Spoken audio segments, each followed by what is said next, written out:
Assalamualaikum warahmatullahi wabarakatuh dan selamat sore pemirsa TVRI Sulawesi Tengah. Saya Julius Efrain hadir untuk program Bicara Langsung di hari ini pemirsa, sambil juga ini masih tentunya dalam ibadah puasa atau di bulan suci Ramadan. Dan kali ini pemirsa kami akan membahas tentang migrasi TV analog menjadi ke TV digital.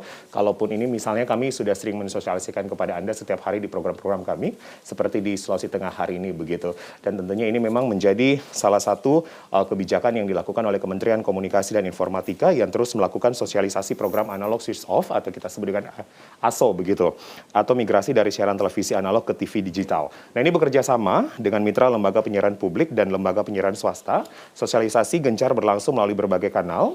Melalui migrasi TV digital, Kementerian Kominfo berupaya mendorong masyarakat untuk mewujudkan transformasi digital nasional. Setiap penyelenggara siaran TV digital akan mempunyai kesempatan memberikan penyajian yang makin baik dan berkualitas kepada masyarakat. Dengan demikian memang ada benefit yang kemudian nanti atau advantage begitu yang bisa didapatkan. Kebutuhan masyarakat akan komunikasi dan pengetahuan bisa tersajikan dengan bersih gambarnya, jernih suaranya dan juga canggih teknologinya. Nah, menurut informasi yang kami dapatkan bahwa per tanggal 30 April 2022 ada satu kabupaten dan satu kota, yaitu Kota Palu dan Kabupaten Sigi. Ini memang menjadi tahapan perencanaan untuk dilakukan analog switch off atau ASO di Provinsi Sulawesi Tengah. Seperti apakah kemudian kesiapan-siapan dari berbagai stakeholder dan bagaimanakah kemudian edukasi serta sosialisasinya sudah diberikan kepada masyarakat khususnya di dua wilayah ini. Kami akan membahas selama 1 jam bersama dengan 3 narasumber kami yang telah hadir di studio TVRI Sulawesi Tengah. Yang pertama bergabung dulu 2 narasumber, yaitu Kepala Balai Monitor Spektrum Frekuensi Radio Kelas 2 Palu, Pak Hermanto, dan juga Kepala Bidang Informasi dan Komunikasi Publik dari Dinas Komunikasi Informatika Persandian Statistik Provinsi Sulawesi Tengah, Pak Hasim. Pak Hermanto, Pak Hasim, selamat sore, selamat datang di TVRI Sulawesi Tengah. Selamat sore. Baik. Salam sehat. Puasa lancar Pak ya? Baik, dan nanti di segmen kedua kami akan mengundang perwakilan dari KPID, tepatnya Wakil Ketua KPID Sulawesi Tengah yaitu Pak Andi Kaimudin akan bergabung bersama kami. Masing-masing nanti kemudian akan memberikan mengelaborasi apa yang menjadi hal yang harus dicermati bersama dari analog switch off ini dan apa yang kemudian harus kita lakukan bersama untuk bersama-sama secara masif dan secara simultan untuk kemudian berpindah atau migrasi dari TV analog menjadi TV digital. Kami juga membuka line telepon bagi Anda yang ingin bergabung bersama kami di 0451 452 414. Mungkin pemirsa juga banyak yang ingin bertanya begitu seperti apakah kemudian prosedur yang harus dilakukan, apakah ini kemudian alat set-top box begitu ini bisa didapatkan, bagaimana cara mendapatkannya begitu, dan hal-hal yang bisa Anda tanyakan kepada kami atau kepada 3 narasumber yang sekali lagi akan kami lakukan perbincangan ini selama 1 jam ke depan. Nah, kalau kita berbicara tentang kebijakan ini dari Kominfo, ini memang tertuang dari payung hukum dalam Undang-Undang Nomor 11 Tahun 2020 tentang Cipta Kerja dan PP atau Peraturan Pemerintah Nomor 46 Tahun 2021 tentang Pos Telekomunikasi dan Penyiaran. Kami akan langsung memulaikan perbincangan kami. Saya ke Pak Hermanto dulu. Kabalai secara urgensi memang apakah bisa saya katakan Indonesia agak sedikit terlambat nih Pak? Atau apa nih yang sebenarnya diinginkan begitu oleh pemerintah Pak untuk bermigrasi dari TV analog menjadi TV digital? Iya, sebenarnya migrasi televisi digital ini ya, dari analog ke digital ini sebenarnya prosesnya cukup panjang. Okay. Ya. Dari pertama sekali dikeluarkan undang-undang penyiaran ya tahun 2002 itu sebenarnya di dalam undang-undang penyiaran sudah disebutkan di situ bahwa pada suatu saatnya nanti kita akan beralih dari analog ke digital. Kemudian dengan berjalannya waktu proses pemindahan dari televisi analog ke digital ini memang agak sedikit alot. Jadi artinya dalam beberapa dekade memang terjadi perdebatan dan segala macam yang terkait dengan payung hukum yang untuk menggerakkan implementasi daripada proses pemindahan dari analog ke digital ini. Tapi kemudian dengan adanya pandemi ya di tahun 2020 ya, awal 2020 itu kemudian lahirlah yang disebut dengan Undang-Undang Cipta Kerja tadi. Yeah. Undang-Undang Cipta nomor Kerja. 11 Pak ya? Ya, nomor 11 tahun 2020. Nah, Undang-Undang Cipta Kerja ini mengharuskan bahwa 2 tahun setelah diundangkannya undang-undang itu, maka seluruh siaran televisi analog itu harus sudah beralih ke digital. Sebenarnya pemerintah melihat bahwa ini sesuatu yang sangat perlu segera diimplementasikan. Okay. Kenapa? Karena kan kita termasuk negara yang terlambat tadi seperti disampaikan oleh Bapak bahwa di tahun 2015 itu hampir seluruh negara di ASEAN ini sudah menjalankan menggunakan televisi digital. Kita negara di Asia Tenggara sudah Pak, di tahun 2015. 2015 sudah masuk ke televisi digital. Bahkan dengan negara tetangga kita termasuk di wilayah kepulauan seperti di Batam ya, di seberangnya Singapura, Malaysia sudah menggunakan televisi digital sudah lama gitu. Nah, Indonesia memang agak sedikit terlambat, tetapi lebih baik jalan ya daripada terlambat. Akhirnya sekarang dengan adanya momen daripada COVID ini, akhirnya kemudian kita bisa mengimplementasikan penyiaran digital ini. Di samping itu, pemerintah memang melihat bahwa penyiaran analog yang ada sekarang itu tidak efisien, terutama dari sisi penggunaan frekuensinya. Kenapa? Karena penggunaan frekuensi yang digunakan untuk pemancar-pemancar ya, transmitter untuk pemancar televisi analog itu kan boros. Jadi hampir sekian ratus megahertz itu band frekuensi yang diduduki untuk untuk memancarkan siaran televisi analog ini. Nah, dari sisi digital ini lebih efisien. Kenapa? Karena satu saja pemancar saja dia bisa menyiarkan. Kalau yang untuk HD ya, untuk HD ini bisa 8 stasiun televisi, 8 kanal televisi di dalamnya. Itu untuk satu frekuensi. Satu pemancar, Pak. Satu pemancar. Satu frekuensi di 8 kanal, Pak. Di 8 kanal. Nah, kalau bisa 12, tapi itu kualitasnya sudah SD ya, artinya sudah kualitas yang videonya mungkin lebih agak kurang baik. Tapi sebenarnya untuk HD itu 8 kanal untuk satu pemancar. Artinya ini adalah efisiensi yang sangat besar, di mana kita bisa menyisihkan sisa frekuensi ini. Nah, pemerintah sebenarnya ada yang disebut nanti di sisa frekuensi yang tidak terpakai nanti itu namanya digital dividend. Artinya frekuensi yang ada itu di band 700 itu nanti akan digunakan untuk keperluan internet broadband. Baik, ya, baik. Itu karena kalau kita melihat internet kita pun juga ini berkembang pesat begitu Pak penggunanya. Benar sekali. Jadi kalau kita lihat di daerah-daerah pedesaan sulit sekali sinyal. Jadi kita bisa melihat bahwa hampir di pelosok-pelosok daerah, terutama kalau kita menuju ke daerah pantai barat ya, itu daerah blank spotnya banyak sekali. Nah, tentu pemerintah memikirkan bahwa kedepannya kanal-kanal frekuensi yang ada ini yang sudah tidak digunakan untuk televisi analog tadi, inilah yang akan di-saving untuk penggunaan internet tadi. Baik. Nanti Pak Kabalai, saya akan sangat spesifik begitu Pak, mengelaborasi dari khususnya peran dan fungsi Balai Monitor sendiri, kelas 2 Palu, gimana kemudian mengawal ini dan memberikan edukasi serta sosialisasi. Karena memang menurut jadwal sekali lagi 30 April, artinya menunggu beberapa minggu ke depan, ini ASO akan dilakukan di Palu dan di Sigi begitu Pak. Nanti saya akan kembali ke sana. Saya ke Pak Kabid dulu. Pak Hasim, pertanyaan saya masih sama Pak, artinya bahwa memang Indonesia ini urgent gitu Pak untuk kemudian bergerak dari analog ke digital begitu Pak. Sudah saatnya begitu karena menurut statement Pak Hermanto, Pak Kabalai, kita sudah ketinggalan begitu Pak. 2015 negara-negara ASEAN lain sudah terus melakukan begitu Pak. Ya, hal yang terpenting dari migrasi siaran analog ke digital ini adalah dalam hal peningkatan kualitas layanan kepada masyarakat. Nah, itu ya. Yang jelas bahwa siaran yang diterima oleh masyarakat itu jauh lebih baik ya, gambarnya lebih jelas, suaranya jernih dan teknologinya tentunya jauh lebih maju ketimbang kalau dengan menggunakan siaran analog tentunya. Nah, itu. Tapi memang kan ini kan karena di undang-undangnya di 2020 digodok begitu Pak. 2020 diberi waktu 2 tahun untuk melaksanakannya itu hanya 2022 bisa dilaksanakan dan batas waktunya sampai 2 November. Di November sudah harus digital beralih. Jadi ketika November semua stasiun TV, semua siaran televisi Indonesia ini memang sudah harus digital begitu Pak? Iya, sudah beralih ke digital. Kalaupun misalnya sampai di November masih ada yang kemudian secara viewers ini kita bicara tentang penontonnya atau rumahnya begitu Pak, yang belum menggunakan digital berarti akan diputus sama sekali Pak? Bukan, dia tidak bisa menikmati siaran televisi digital karena semua stasiun TV itu sudah digital semua. Sedangkan secara perangkat penerima siaran televisinya itu tidak support karena masih analog. Makanya tadi disinilah peran perangkat penghubung tadi namanya STB atau set-top box itu.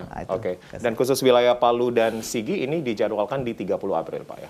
Di 30 April 2 wilayah untuk tahap 1 secara nasional ya. Kita bicara nasional untuk Sulawesi Tengah itu ada 2 wilayah yaitu Kota Palu dan Kabupaten Sigi.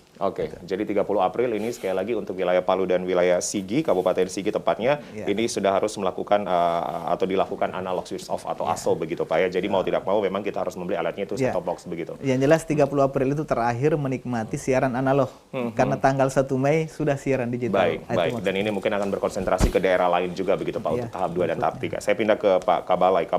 Kalau kita melihat fungsi Balai Monitor begitu atau biasa kita sebut dengan Balmon untuk FSR kelas 2 Palu, Pak. Apa yang kemudian menjadi peran dan fungsi dalam pelaksanaan ASO ini, Pak?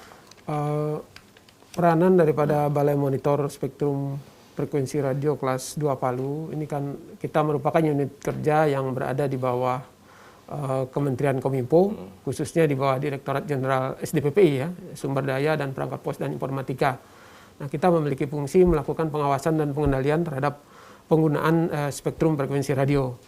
Nah, dari sisi momen pelaksanaan migrasi televisi analog ke TV digital ini, kita mengawasi dari penggunaan frekuensi nanti yang akan digunakan oleh stasiun-stasiun pemancar televisi penyelenggara siaran yang masih berada di analog. Artinya pada H0 ya di tanggal 30 April 30 April nanti itu mereka sudah di jam 00 mereka sudah yang televisi analog itu sudah harus off. Oke, jadi di 00.00 di 30 April ini sudah ASO semua begitu ya, Pak? Ya, sudah ASO. Artinya pemancar televisi tadi yang mengudara di analog harus sudah mematikan siarannya di analog karena sudah dialihkan ke digital. Nah, konsekuensinya adalah apabila tidak segera memindahkan ke analog ya tentu Balai Monitor sesuai dengan tugas pokok fungsi kita akan melakukan tindakan penutupan atau penghentian daripada siarannya begitu. Oke. Sosialisasi terus dilakukan Pak khususnya di 2 wilayah ini? Iya, jadi untuk Sigi dengan Palu ini sebenarnya sudah sangat masif ya Pak Hasim juga. Karena kita sudah melaksanakan beberapa sosialisasi di perguruan tinggi ya kemarin beberapa waktu lalu, menjaring akademisi ataupun intelektual ya supaya mereka mahasiswa bisa memberikan informasi kepada masyarakat. Jadi sudah masuk ke kampus-kampus begitu Pak ya, ke akademisi. Kami terima telepon dulu Pak Kabalai dan Pak Kabit. Selamat sore, bicara langsung. Assalamualaikum. Waalaikumsalam warahmatullahi wabarakatuh. Dengan Bapak siapa, di mana Bapak? Dea Om Mondowe di Dongkal Kodi. Baik. Ya, silakan Bapak, apa yang menjadi opini pendapatnya di sore ini? Ya, ini kan analog dan digital bagikan bumi dan langit begitu canggihnya ini. Ya, jadi saya mau ingin tahu saja ini digital nanti ini kalau di Sigi apa jangkauannya sudah sampai di Palolo atau sampai di Tulawi, Gimpu itu bisa tidak yo? Ayo. Baik, jadi khusus di Sigi bisa sampai di Palolo begitu, di Gimpu, Kulawi. Iya, kalau Kulawi apa sampai di Gimpu. Kan ini kan di iklan itu canggih. Canggihnya itu apa sudah mau sampai di Gimpu atau macam di Palolo. Baik. Ya itu saja Pak Kadis. Baik, apakah artinya di Sigi secara keseluruhan begitu Pak ya, komprehensif ini akan sampai ke pelosok begitu. Terima kasih Om Doe di Donggala-Kodi. Sudah bergabung bersama kami. Ya, waalaikumsalam warahmatullahi wabarakatuh. Baik, jadi Pak Kabalai 00.00 ini kemudian sudah akan melakukan ASO di 2 wilayah ini Pak. Dan sosialisasi ini sudah masuk ke kampus-kampus Pak. Iya. Ya, kalau untuk rumah-rumah tangga begitu Pak, door to door misalnya sosialisasi pun juga sudah dilakukan atau seperti apa Pak? Selain misalnya ke kampus-kampus atau ke tempat lain? Dari pihak Dinas Kominfo Provinsi sendiri juga sudah mengambil segmen untuk itu tadi ya, sampai ke kelurahan ya, sampai ke desa. Mereka melakukan sosialisasi. Baik. Memang Balai Monitor mendapat visi daripada pemerintah pusat memberikan tugas kepada kita untuk ikut mengawal ini bersama dengan stakeholder terkait. Jadi di sini ada selain daripada Dinas Kominfo Provinsi juga yang paling penting juga ada Komisi Penyiaran Indonesia Daerah ini. Jadi KPD akan KPD ya. Jadi ada KPD juga yang ikut mengawal bagaimana pelaksanaan ASO ini dapat sukses berjalan.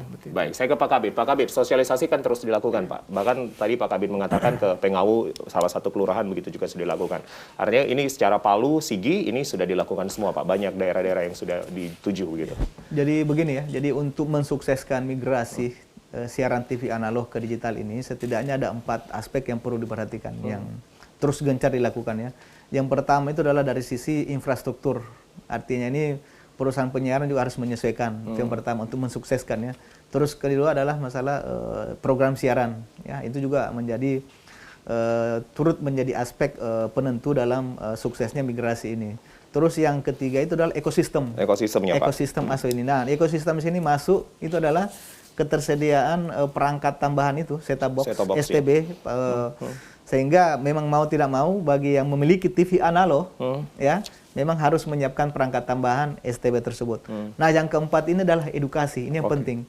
Karena bagaimanapun juga, jangan sampai misalnya peralihan analog ke digital ini itu dimaknai panik oleh masyarakat. Panik buying jadinya, Pak. Ya, sehingga mereka persepsinya, oh ketika misalnya sudah digital berarti TV analog saya dibuang, tidak dipakai lagi. Padahal sebetulnya tidak seperti itu ya. Jadi cukup TV-nya tetap digunakan, anten yang biasa digunakan itu tetap juga bisa digunakan, tinggal menambahkan perangkat tambahan. STB tadi, Pak. STB tadi, di mana STB ini kan memiliki fungsi, jadi siaran TV digital tadi, itu kemudian bisa diterima oleh TV analog. Jadi fungsi dari STB ini. Nah, hal yang terpenting dari setiap edukasi yang kami lakukan itu adalah bagaimana supaya masyarakat tahu apa sih manfaat TV siaran TV digital itu ya.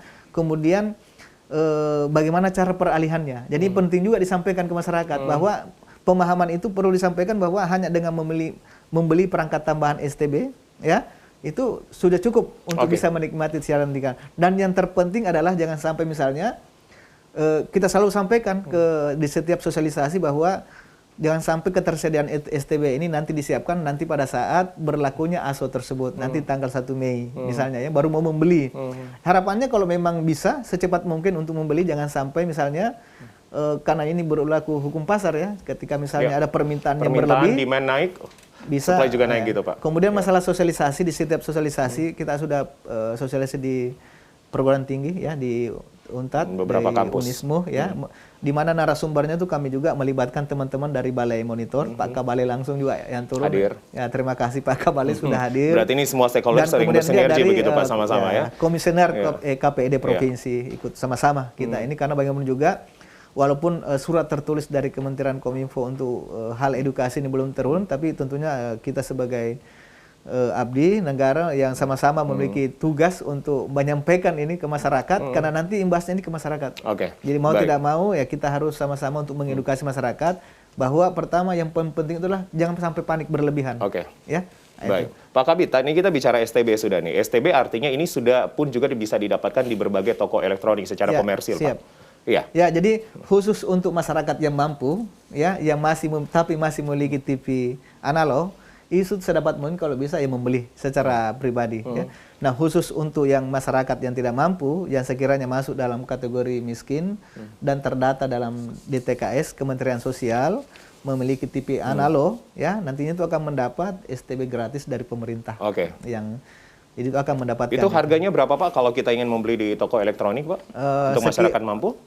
Ini estimasi saja ya. Estimasi karena saya sendiri sudah perkiraannya berapa, membeli Pak? Itu sekitar 200 sampai 300. Bahkan ada yang 500. Ini tergantung kualitas STB. Baik. Jadi di range harga 200.000 hingga 500.000, Pak. Ini betul. Ada kualitasnya begitu. Baik, saya sebelum kita terima penelpon, saya kembali ke Pak Kabalai dulu. Pak Kabalai, tadi ada pertanyaan dari Om Doe begitu di Donggala Kodi, Pak. Ini khususnya Sigi, Pak. Sigi ini kan wilayahnya luas begitu, Pak. Sampai ke pelosok-pelosok, Pak. Oke, tapi ditahan dulu Pak Kabalai, saya terima telepon dulu, kemudian akan direspon. Halo, selamat sore, bicara langsung. Selamat sore, bicara langsung. Assalamualaikum. Waalaikumsalam warahmatullahi wabarakatuh. Dengan Bapak siapa, di mana Bapak?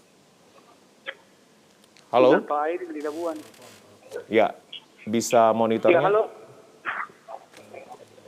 Baik, bisa diulang Bapak dengan siapa, di mana? Baik, atau bisa ditampilkan namanya langsung. Oke, apa yang menjadi pendapatnya Pak di sore ini, Pak? Iya, halo. Iya, baik Bapak, kami bisa mendengarkan suara Bapak. Oh iya. Ya, silakan Pak. Saya Pak. tanyakan di sini tentang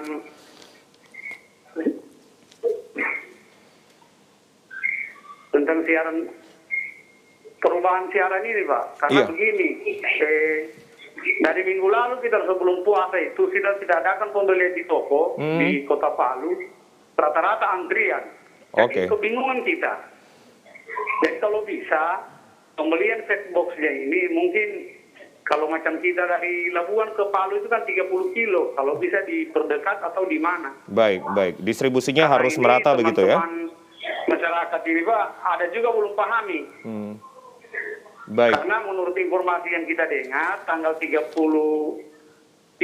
April ini katanya antena yang biasa yang kita pakai ini katanya sudah tidak terpakai dengan adanya set box itu. Jadi pembelian set boxnya kita masih agak sulit. Baik, baik Pak. Ya. Ini berarti edukasi sudah sampai ke sosialisasi, sudah sampai ke Labuan begitu Pak, ke Donggala ya tepatnya Pak. Tapi mohon maaf Pak, ini saya sendiri sudah berupaya 3 hari berturut-turut itu baru saya dapat sampai 1 itu Pak. Oke. Karena antrian ada di toko Dewi Sartika ke Gajah Mada, ada 3 toko kemarin. Baik. Cuma di situ dia pakai aturan, ada aturan masker, vaksin, begitu kemarin kita masuk di toko. Ya, itu wajib Pak, karena memang kita masih dalam protokol kesehatan ketat. Mungkin ada akan penjualan di sekitaran Palu Utara. Baik. Ya lebih dekat kita lagi dari sini, dari Sindue atau dari Labuan, Tanang Togea. Baik, baik. Mohon maaf Pak, dengan Bapak siapa dari Labuan Pak? Iya. Dengan Bapak siapa? Pak Aidil di Labuan. Pak Aidil di Labuan. Pak Aidil, terima kasih banyak Pak Aidil. Kami berterima kasih. Pak Aidil, edukasi. Ini Pak, untuk sarannya kita sebagai aspirasi masyarakat ini. Karena ini sudah mencuat. Ada beberapa titik kemarin saya kunjung di desa-desa itu, ada masyarakat belum pahami. Karena harga ini tidak jelas. Ada harga 300, ada 275, ada 260. Baik Pak Aidil. Terima kasih banyak Pak Aidil di Labuan sudah bergabung bersama kami. Kami mengapresiasi Pak Aidil pun juga ini edukasi sudah sampai ke Labuan dan sekitarnya. Bahkan Pak Aidil pun juga rela berantri begitu ya untuk mengantri mendapatkan set-top box begitu Pak. Namun prokes memang harus tetap dilakukan Pak ya. Jadi Pak Kabalek kalau melihat salah satu pemirsa begitu Pak mendengarkan ini, artinya edukasi pun juga begitu sudah luas begitu Pak ya, penyampaiannya Pak. Jadi begini, sebenarnya sudah sangat gencar ya proses sosialisasi maupun edukasi yang disampaikan baik itu melalui media elektronik maupun melalui internet ya, melalui website kementerian juga ada. Nah, tadi itu ada pertanyaan satu itu dari Sigi, Pak. Dari Donggala tadi yang pertama itu Om Doe tadi bahwa ini bagaimana dengan wilayahnya. Jadi kalau untuk mengecek wilayah layanannya apakah terjangkau oleh stasiun televisi digital, itu bisa menggunakan mendownload dari ini ya, dari Androidnya masing-masing itu ada TV sinyal digital ya, ketik aja di situ nanti akan ketemu. Bisa diulang Pak Kabalek? Iya. TV. Saya lupa. Baik. Tapi saya nanti bisa dilihat ya. Nanti Pak Kabalek bisa cek sebentar. Sinyal digital. Kemudian untuk wilayah yang dijangkau oleh siaran televisi digital ini memang termasuk sampai ke Kulawi ya, daerah-daerah Kulawi. Jadi dilihat dari pancarannya bisa sampai ke sana ke Kulawi. Bahkan tadi yang dari Labuan kan cukup jauh juga dari sini ya. Donggala, Pak. Donggala pantai barat ya, itu jauh juga, itu bisa sampai ke sana. Nah, untuk proses pembelian memang seperti tadi disampaikan Pak Hasim ya, itu mungkin karena sudah mepet dengan waktunya ini, jadi ada panik buying ya, panik buying jadinya. Memang sebenarnya alternatif untuk membeli set-top box ini kalau memang tidak bisa juga dibeli lewat online kan begitu. Banyak juga dijual secara online. Cuma berhati-hatilah membeli karena banyak juga beredar di pasar itu perangkat-perangkat yang tidak bersertifikasi, yang tidak standar. Artinya nanti pada suatu saat kita menggunakan kecewa karena suatu saat misalnya disebut di situ bisa HD, tahu-taunya dia tidak bisa, kualitasnya agak kurang bagus begitu seperti karena tidak tersertifikasi tadi. Nah, untuk set-top box sendiri sebenarnya kalau dipasang di televisi yang tabung yang biasa yang sudah ada ya, itu antena tidak perlu diganti. Antena yang ada itu pasang aja di situ. Bisa. Ini perlu diluruskan bahwa memang set-top box ini hanya perangkat tambahan yang dimasukkan antara antena, bahkan kalau ada booster yang ada di situ ya, booster televisi biasa, tinggal colok aja langsung masuk ke situ dan kemudian masuk ke televisi. Baik, jadi ini sekali lagi kami luruskan dan kami berikan pemahamannya adalah perangkat tambahan begitu Pak ya? Perangkat tambahan. Dan bisa didapati toko elektronik. Ada pemetaan penjualan begitu Pak Kabid, artinya warga tadi contohnya yang di Labuan Pak Aidil begitu menginginkan kalau bisa ini disamaratakan atau diratakan begitu penjualan, khususnya Palu Utara Pak. Jadi akses mereka dekat. Ini kan tergantung Pak pada kita tidak bisa intervensi kalau sampai ke penjualannya. Cuma sebenarnya yang paling penting di sini Pak yang perlu disampaikan ke masyarakat bahwa membeli STB juga harus memperhatikan televisinya Pak. Jangan sampai memang televisinya itu sudah digital. Membeli STB Anda tidak perlu lagi beli STB ya. Jadi kan memang untuk TV yang terbaru, yang flat, ya kemungkinan walaupun harus dicek lagi, itu kemungkinan sudah digital ya, sudah tersedia perangkat digital di dalamnya. Terus yang berikut adalah bagi masyarakat yang pelanggan TV kabel, kemudian ini sudah perlu lagi sebetulnya membeli perangkat tambahan tersebut karena biasanya itu sudah di apa namanya yang penyedia layanan TV kabel yang sudah ini kan sudah digital ya. Baik. Jadi ini memang betul-betul bagi masyarakat yang memang hanya mengandalkan siaran TV itu dari analog. menggunakan antena yang biasa ya dan menggunakan TV tabung misalnya. Itu saja sih sebetulnya yang perlu. Jadi ini perlu disampaikan. Jadi jangan juga buru-buru misalnya TV digital membeli lagi STB-nya, Pak. Beli STB padahal belum cek dulu. Jangan-jangan ternyata televisinya sudah digital. Pak Kabid, ketika warga membeli STB itu untuk pemasangannya seperti apa begitu, Pak? Apakah kemudian bisa dibantu oleh providernya atau seperti apa? Untuk membantu provider sekira belum enggak ya karena biasanya kita beli barang ya itu tinggal tapi sebenarnya cara pasangnya itu sederhana ya cara pasangnya. Cuma nanti yang dibantu oleh petugas itu adalah bagi yang mendapat ini bantuan DTKS tadi, Pak. STB ini STB gratis dari pemerintah. Itu nanti ada petugas karena itu penyampaian bantuan itu kan door to door ya. Jadi petugas nanti akan membantu memasangkan. Kemudian nanti karena di situ nanti ada inisialisasi identitas bagi penerima. Jadi akan dicatat di setiap bantuan yang diterima itu akan dicatat namanya, nicknya. Kemudian ada foto dan Sherlock penerima. Itu. Jadi, nah, untuk mendapatkan alat STB gratis begitu Pak, ini tentunya kan juga bekerja sama dengan stakeholder terkait. Dalam hal ini Dinsos mungkin begitu Pak ya. Jadi nanti semua data itu by name, by address ada di TKS-nya begitu Pak betul. ya. Oke. Jadi ini jadi khusus untuk data penerima STB gratis itu ada sekitar 6,7 juta. Untuk akan Indonesia dibagikan Pak? selama 1 tahun ya, sampai akhir tahun. Jadi untuk tahap 1 itu sekitar 3 juta lebih STB yang dibagikan.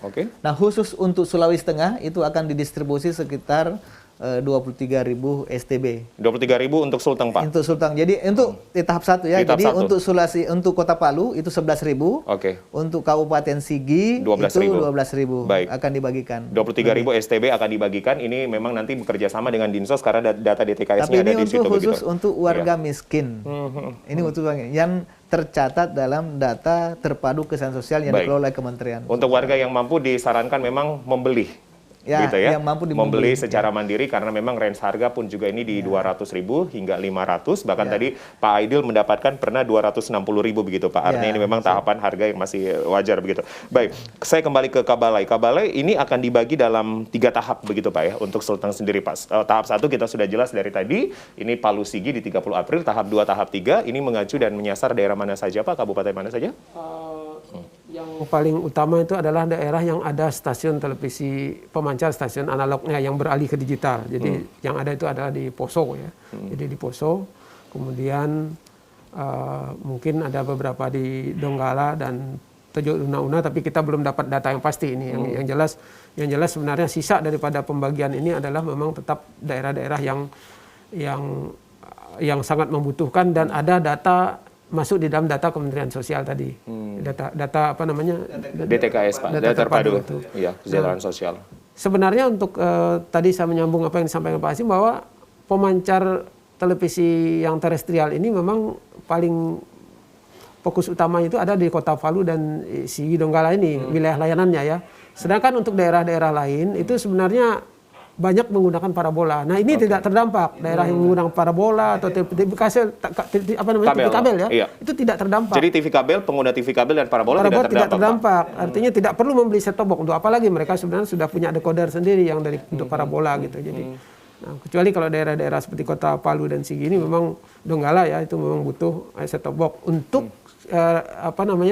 penerima televisi yang masih analog tadi. Tapi kalau yang sudah membeli televisi di tahun 2020 ke atas ini saya yakin sudah kebanyakan sudah digital, tinggal colok ke antena dia pilih sudah jadi pasti dapat. Ini pemahaman yang harus dicermati begitu. Jangan membeli set-top box semua padahal nanti penggunaannya useless ya tidak berguna. Tahap 1 Pak Kabalai di Palu Sigi itu 30 April, tahap 2 direncanakan di bulan apa Bapak? Di bulan Agustus 25 Agustus. 25 Agustus ini menyasar kabupaten mana saja Pak? Kabupaten Donggala, Poso dan Tojo Una-Una. Kemudian di tahap 3 terakhir tahap November 3, ya? Yang lainnya seluruhnya.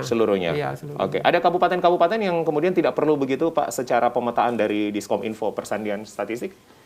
Ini kan di 2 November itu semua wilayah Indonesia baik yang memiliki stasiun maupun tidak memiliki stasiun itu berlaku. Berlaku semua? Iya, berlaku semua. Baik. Ya, contoh misalnya ya Banggai Laut itu kan tidak punya. Jadi 2 November berlaku. Ya. Diskominfo sendiri bagaimana kemudian akan mengawal ini semua, Pak? Artinya masyarakat pun terus sampai November nanti di kabupaten-kabupaten lain terus diberikan sosialisasinya. Ya, itu tadi bahwa dari 4 aspek tadi yang bisa diintervensi oleh pemerintah daerah itu adalah dalam hal ekosistem, penyediaan STB-nya, tentunya melalui anggaran daerah. Ya, itu harus. Terus yang kedua yang kedua tadi itu adalah edukasi, sosialisasi masif ke masyarakat. Dan kalau kami sih selalu bergandengan tangan dengan balai monitor dengan teman-teman dari KPID untuk membantu mensosialisasikan. Jadi ada 4 lokasi kemarin di dua perguruan tinggi ya, di Untat dengan Unismo kita melakukan sosialisasi. Kenapa kami melakukan di perguruan tinggi? Karena biasanya menyampaikan sesuatu hal yang baru kepada mahasiswa itu jauh lebih mudah. Mereka mobile, bisa gampang menjelaskan. Menjadi agent of change-nya. Ketika misalnya ada hal yang ditanyakan, mereka memiliki tingkat literasi yang baik, mencari sendiri di Google apa sih, jauh lebih mudah menyampaikan. Nah, harapan kami itu juga diteruskan ke keluarga mereka, masing-masing lingkungan sekitar. Baik, Pak Hasim, terima kasih banyak. Kepala Bidang Informasi dan Komunikasi Publik, Dinas Komunikasi Informatika Persediaan Statistik Sulsel. Tentunya kita berharap kerjasama dari Diskominfo sendiri bersama dengan Balai Monitor begitu, dan juga nanti KPID ini bisa sama-sama bersinergi Pak hingga November. Terima kasih Pak Hasim. Pak Kabalai tetap bersama kami. Nanti setelah ini pemirsa bicara langsung kami akan jeda untuk commercial break, dan Wakil Ketua KPID Sulawesi Tengah Pak Andi Kaimudin akan bergabung bersama kami. Kami segera kembali.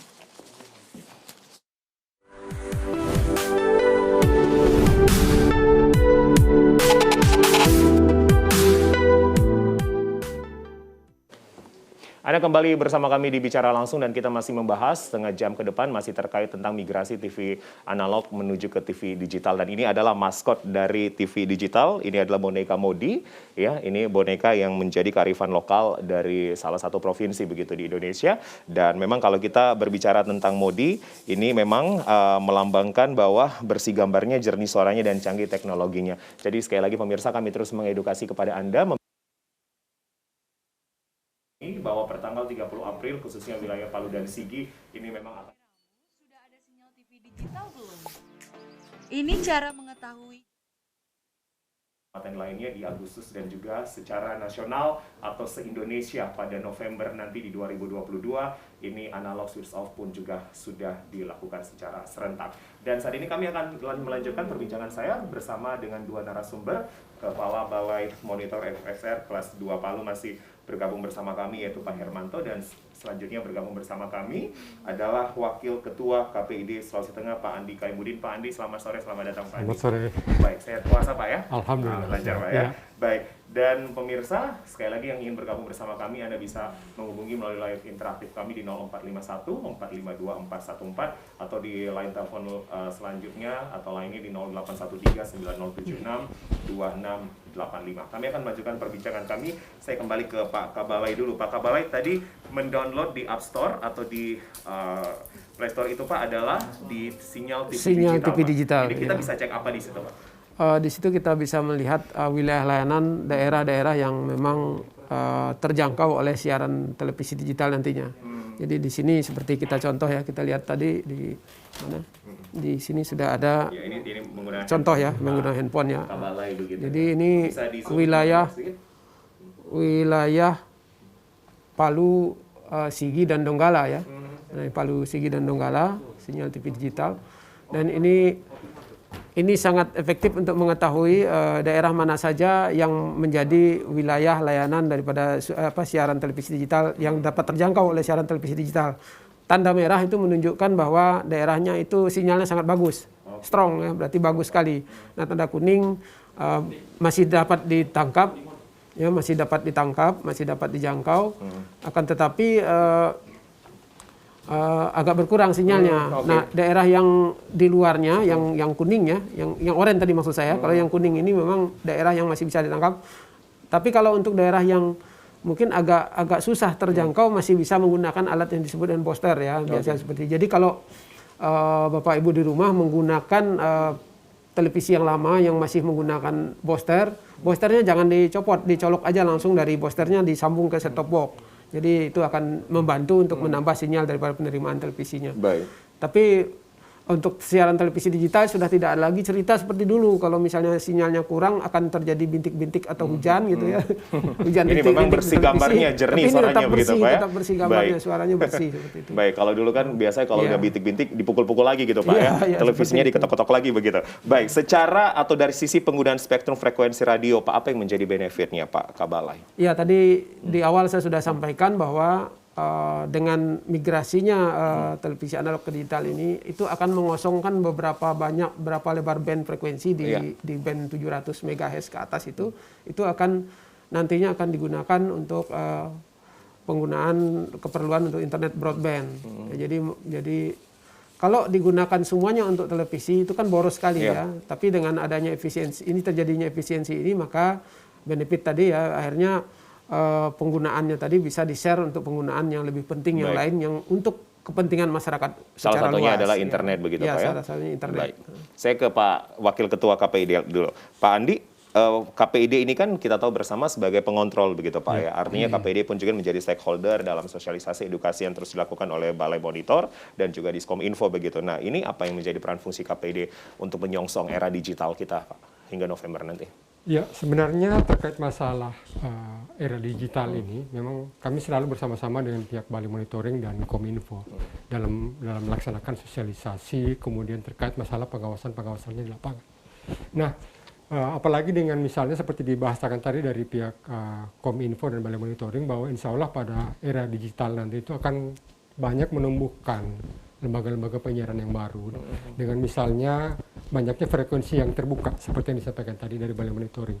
Nah, ini akan sebagaimana saya bahasakan tadi ini akan menumbuhkan lembaga-lembaga penyiaran yang baru sehingga nanti akan banyak bersaing dari pihak-pihak yang misalnya akan membuat acara, konten-konten acara, kemudian di satu sisi juga misalnya akan membuka lapangan pekerjaan terkait masalah itu. Nah, itu kami dari pihak KPID memang secara tugas dan fungsi kami melakukan pengawasan siaran. Nah, dalam era digital nanti akan semakin berat. Misalnya dengan akan bertambah banyaknya lembaga penyiaran yang baru. Ya, ini KPID semakin berat dong ini Pak. Kontrolnya semakin banyak ini. Semakin banyak lembaga penyiaran yang baru, kemudian konten-konten siaran yang baru, yang banyak yang akan semakin banyak kami awasi. Tapi ini juga menjadi tantangan khusus buat kami karena kenapa? Ya memang tugas dan fungsi kami di situ. Karena di satu sisi juga akan seperti saya katakan tadi menumbuhkan lapangan pekerjaan baru bagi konten-konten kreator. Menumbuhkan kreativitas juga begitu Pak Andi. Benar.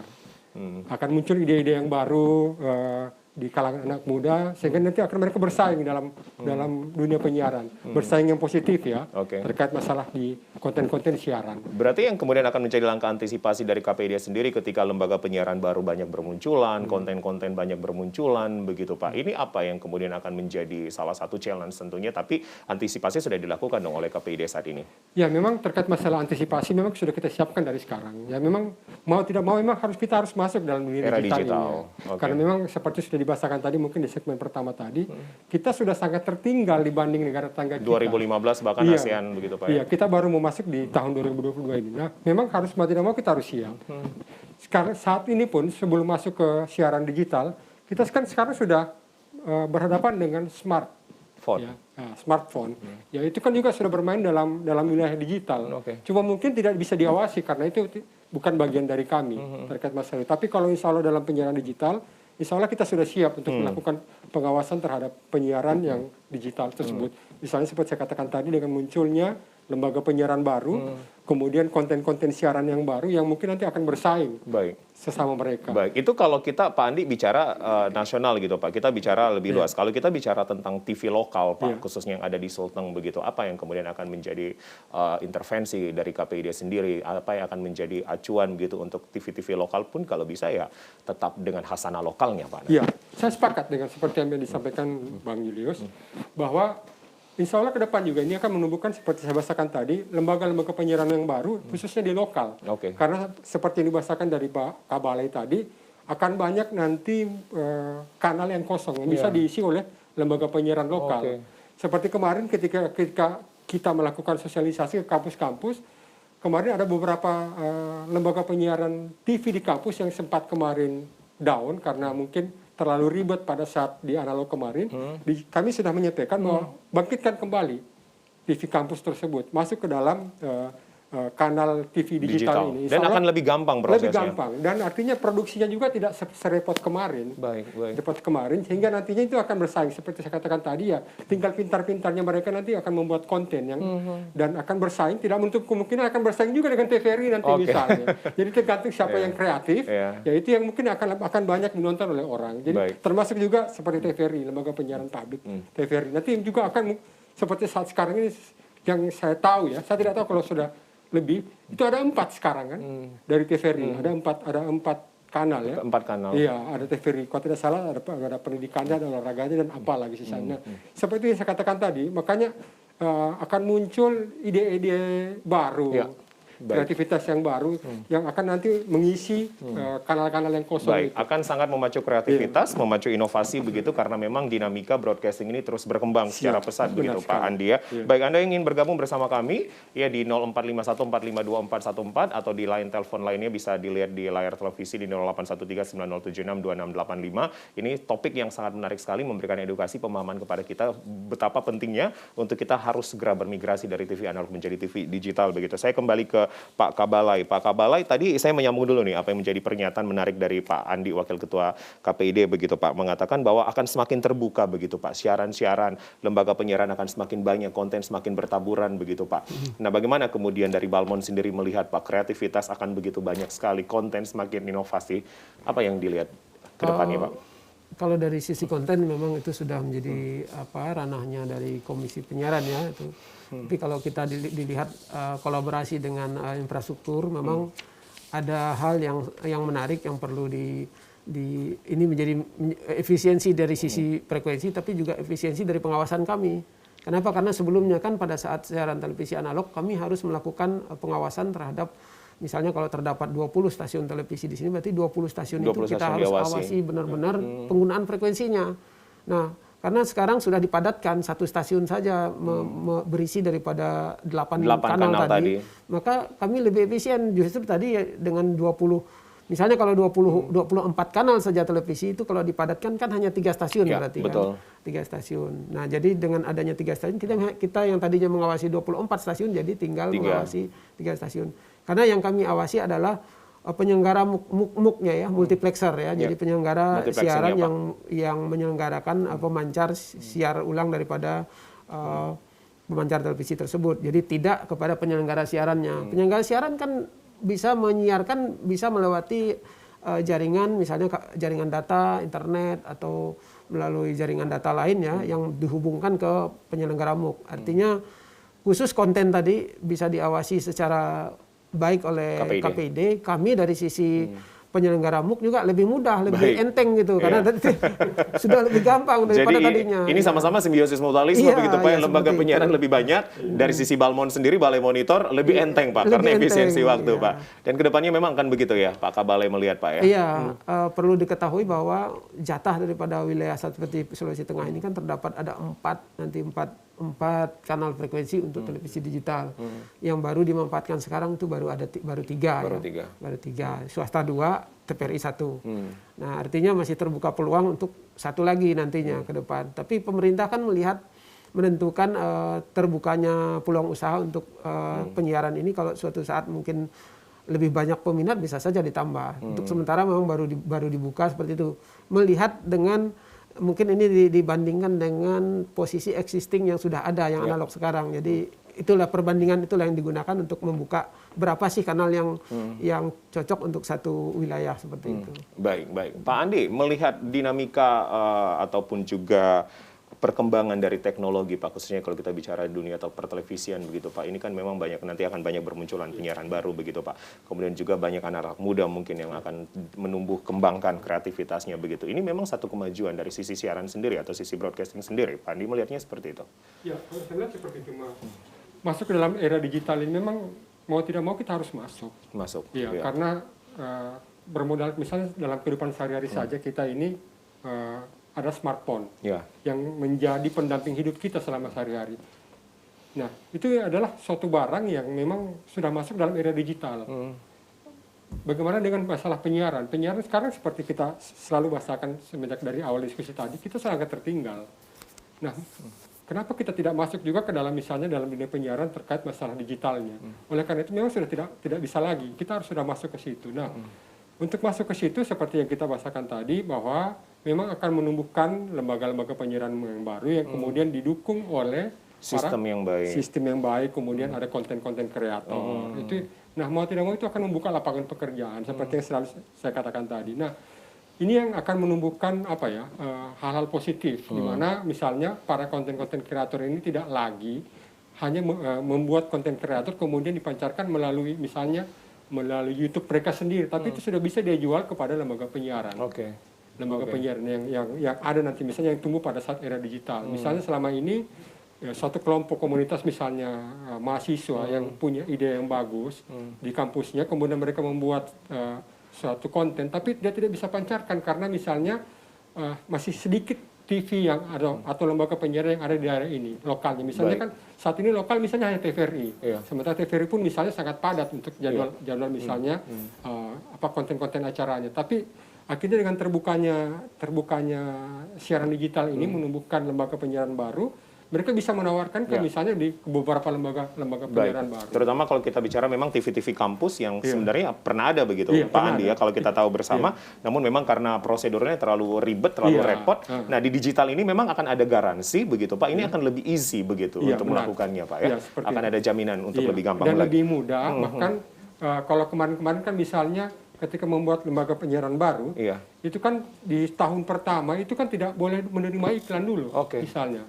Ketika dia masih melakukan izin siaran pertama, itu dalam tahun pertama tahap uji coba dia tidak bisa menerima iklan. Sementara kita tahu bahwa lembaga penyiaran itu hidupnya dari situ. Tapi ketika masuk ke dalam era digital nanti sudah tidak seperti itu. Baik. Pak Kabalai, ada sanksi yang akan diberikan begitu Pak ketika ada lembaga penyiaran TV yang masih melakukan siaran analog nantinya dari pemerintah begitu, apakah Kominfo sendiri atau Balmon sendiri begitu?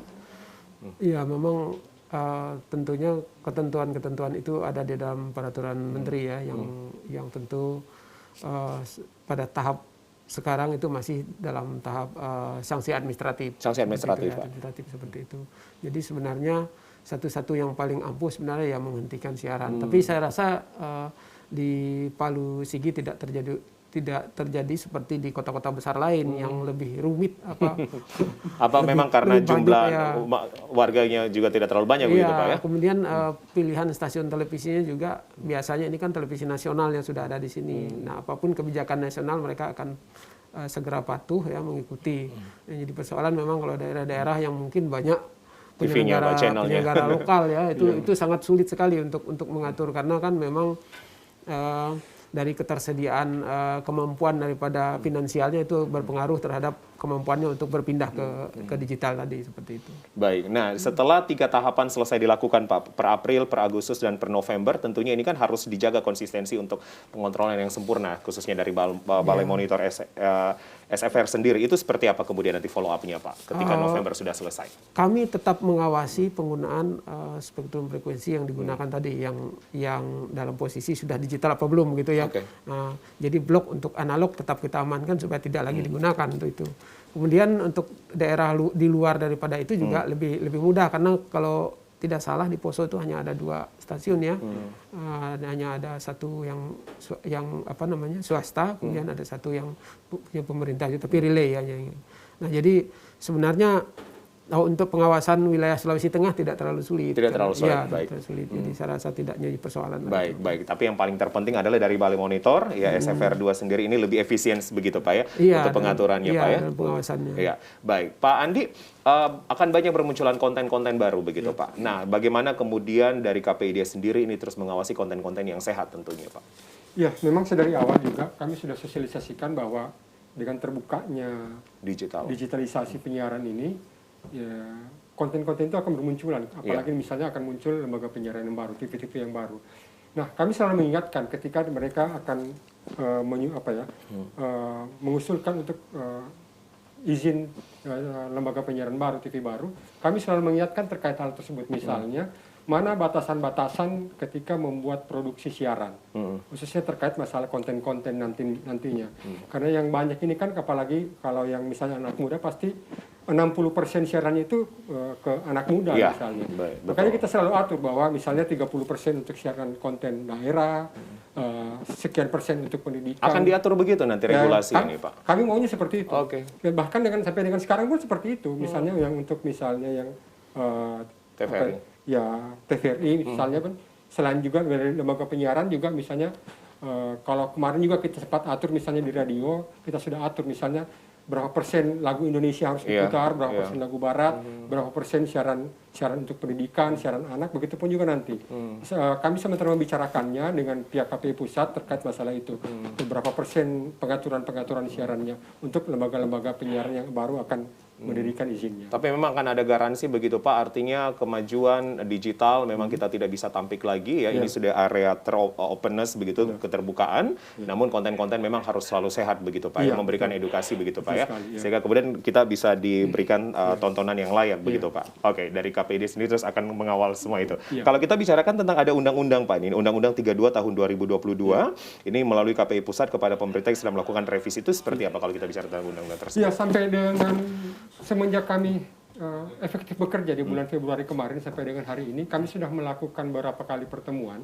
Kemudian di Hari Penyiaran Nasional 1 April kemarin dilaksanakan di Jawa Barat, di Bandung, kami selalu membicarakan terkait masalah itu, bagaimana melakukan revisi terhadap Undang-Undang Penyiaran nomor 32. Karena sebenarnya KPID ini ada karena adanya undang-undang tersebut, perintah undang-undang tersebut. Tapi memang kami rasakan bahwa semenjak adanya undang-undang tersebut sampai dengan hari ini memang perlu diadakan pembaruan, revisi-revisi terkait misalnya apa yang menjadi kebutuhan kita, kemudian juga terkait masalah digitalisasi penyiaran ini, karena akan berubah dari analog ke digital. Ini juga akan berubah beberapa sistem nanti di dalamnya. Kami sementara melakukan revisi, insya Allah tahun ini akan ada hasilnya nanti kami. Oke, kita berharap begitu Pak. Lembaga penyiaran semakin bertumbuh, semakin berkembang, namun konten sehat dan tentunya penyiaran pun juga tetap dalam kontrol yang baik begitu oleh KPID. Saya terakhir ke Kabalai, Pak Hermanto, kalau kita melihat sekarang apa yang menjadi harapan begitu dari Balai Monitor sendiri, spektrum frekuensi radio kelas 2 Palu begitu Pak, khususnya wilayah Palu dan wilayah Sigi per 30 April mendatang.